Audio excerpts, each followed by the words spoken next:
Hey everybody, happy Friday. It is beautiful fall day here in Seattle. I've got exactly 2 weeks before I roll out of here, heading south onto different cities and my winter climates that I prefer. If you live in a rig, it's nice to make real good use of it and chase the weather you like, don't you think? Anyway, I see that as one of the perks of being a nomad and living on wheels, definitely. Well, I've gotten a lot of new followers and subscribers ever since the Tiny House Giant Journey video dropped last week. Jenna did a fantastic job. It's a great video. I really like the way it turned out, and I appreciate her and her crew's work. But a classic thing that happens anytime I get a big bump in new followers via some media like that, I get lots of messages, and I've enjoyed responding to those.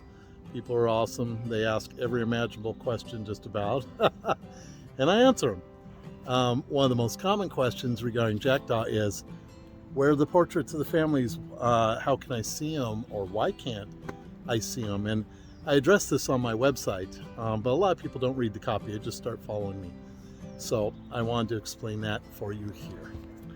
So the reason why I don't share the photos of the families that I photograph is that the vast majority of them are in shelters. They are escaping domestic violence or all kinds of terrible stuff. And these moms, one of the guarantees I give them is that these photos belong to them exclusively. They'll never be published anywhere, never be shared anywhere, that the portraits are for them and them alone. And that's an ironclad guarantee I give all these folks.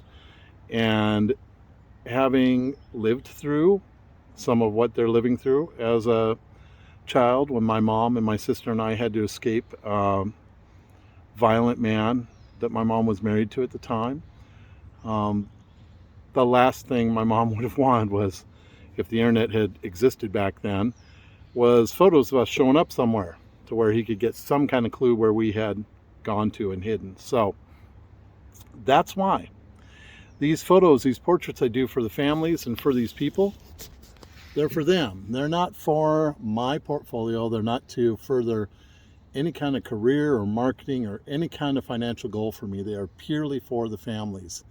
And that's why you don't get to see them. I wish I could share them. They're beautiful. When I feel there's a chance that I could share them, I will ask a mom. I'll be like, I would, that these belong to you, and I'm just curious if it'd be possible for me to share this particular picture, and I'll show them which one. And it's always a no, a very polite no, because they've already had my assurance, and they are always they always remind me. Now I thought these would never go anywhere. I'm like, no, they won't. So I know that's hard to take for people. I know they want to see them, but this is not about any kind of personal gratification in terms of seeing an end product. It's the gratification is in knowing you blessed and gave a gift to someone that's of great value for them and their family. That's what it's about. So I don't get to show them. I've got one family that has given me permission, and they were thrilled to. They actually brought it up, which is why, it happened. And they were a family I shot in Ellensburg, and they are on my Patreon landing page, is where you can see that picture. I'll get a screenshot here and share that somehow. But anyway, so I wanted to give you all that explanation.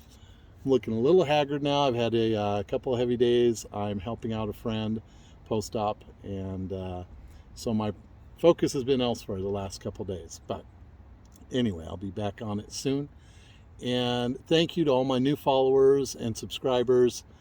I really appreciate your encouragement and kind words, and hope you enjoy the journey along with me. Have a great weekend.